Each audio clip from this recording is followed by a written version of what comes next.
Oke, perkenalkan saya Diego Mesa Karapenta Ginting dengan NIM 44432200039. Di sini saya akan menjelaskan terkait analisis kelayakan finansial dan investasi.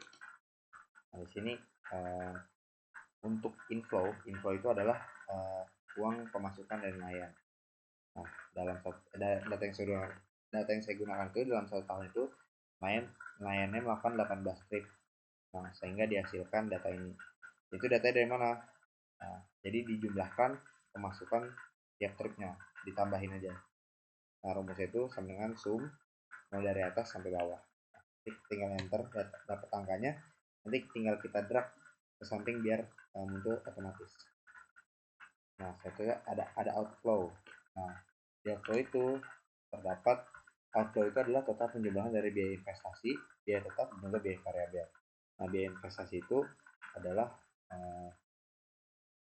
biaya yang dikeluarkan pada awalnya untuk memulai sebuah usaha. Contohnya di sini kan nelayan. Nah, itu investasinya itu berupa untuk kapal, serta tangkap dan juga mesin. Nah, kenapa beda-beda gitu? Nah, itu karena umur ekonomis. Nah, umur ekonomis kapal dan mesin itu, kapal itu bisa mencapai 15 tahun dan juga mesin bisa mencapai 10 tahun. Makanya biaya investasi untuk kapal dan mesin itu hanya ada di tahun pertama. Sedangkan untuk alat tangkap ini biaya ekonomisnya hanya umur ekonomisnya untuk setahun. Cara menghitung total biaya investasi sama kayak tadi, dijumlahkan, rumusnya sama dengan sum. Nah, begitu tinggal ditambahin. Nanti tinggal di drag ke sebelah. Nah, setelah ada biaya tetap. Biaya tetap itu biaya yang sudah pasti dikeluarkan oleh nelayan setiap tahunnya. Nah, seperti perjanjian CP, biaya penyusutan, biaya perawatan kapal, dan kartu kas kecil. Cara menghitungnya sama aja kayak tadi, tinggal kita jumlahkan dari biaya perjanjian CP sampai kartu kas kecil. Tinggal sama dengan sum, sama seperti tadi lah, kita tarik aja. Contohnya biaya variabel. Nah, biaya variabel itu sebenarnya bersifat tentatif ya. Maksudnya tergantung dari nelayannya mau membawa apa saja saat berlayar. Tapi sih kita ngambil yang paling umum dan yang paling banyak yang paling apa ya, paling selalu ada lah gitu di setiap dia melakukan kegiatan penangkapan ikan.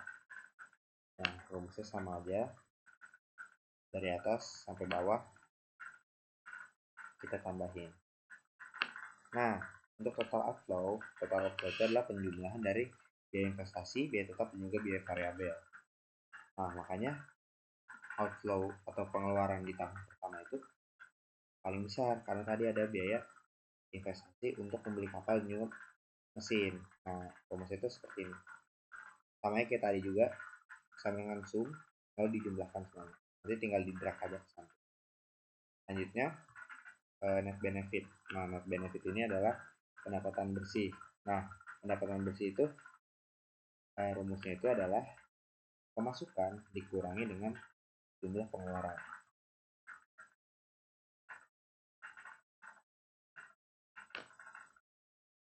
Nah, ya kan, rumus net benefit itu adalah inflow.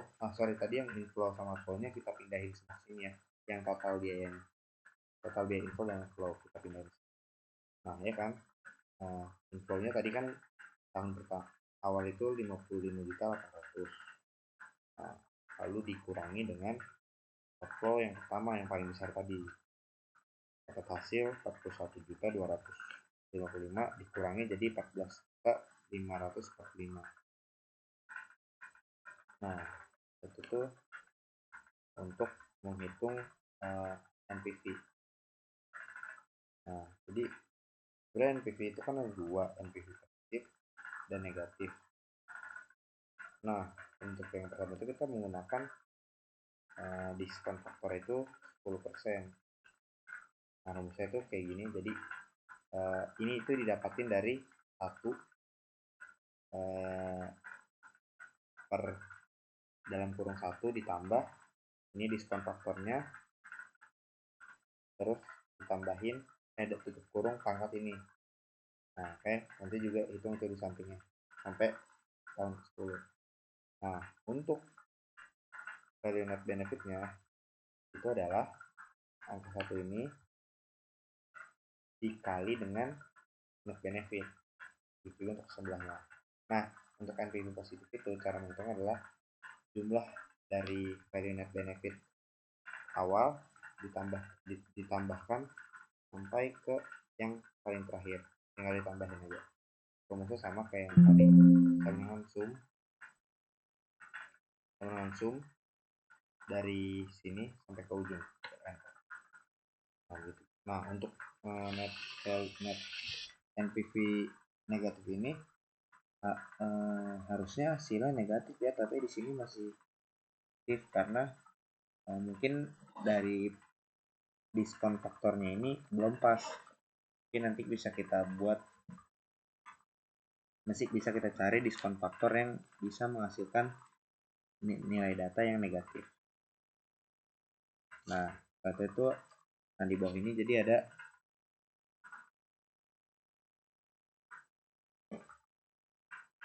ada penjumlahan dari NPV positif dikurangi dengan NPV negatif.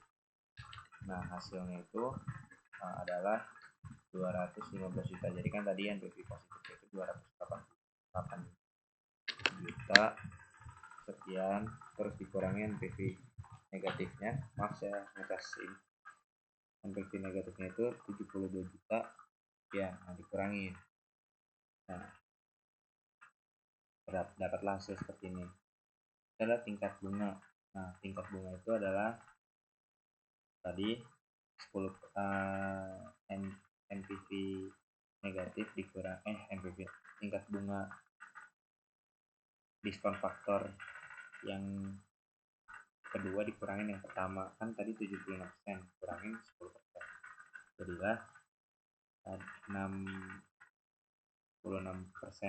Ya, ini kan kita pakainya 0,76 dikurang 0. Nah, saya itu ada IRR. Nah, IRR itu adalah internal rate of return. Jadi kayak kemungkinan untuk balik modal balik modal lah gitu istilahnya. Waktu yang dibutuhkan mungkin ya untuk kekunaan. Nah, untuk rumusnya itu ada ini.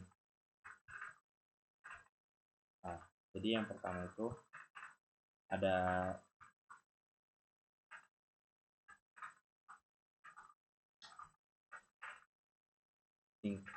diskon faktor ditambahkan buka kurung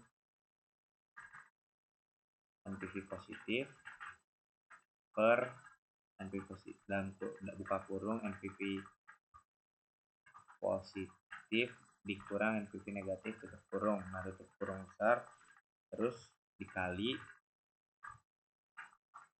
sama dikali tingkat bunga. Nah, tingkat bunga kan tadi 0,66, dapatlah hasil tadi nih. Nah, yang itu adalah yang di atasnya dikali 100. Jadi sekian untuk tugas untuk penjelasan analisis kelihatan finansial. Jadi untuk ini Excelnya ini sudah dikerjain waktu itu dari yang tugas kelompok. Kenapa saya nggak ngerjain ulang? Nah, tadi dan kemarin saya udah nyoba ngerjain ulang. Maksudnya di sheet baru. Nah, hasilnya tuh banyak yang value, tanda seru. Jadi makanya saya pakai sheet yang udah ada isinya aja. Jadi cuman saya jelasin. Mungkin sekian penjelasan dari saya. Mungkin masih kurang jelas, mohon maaf. Terima kasih.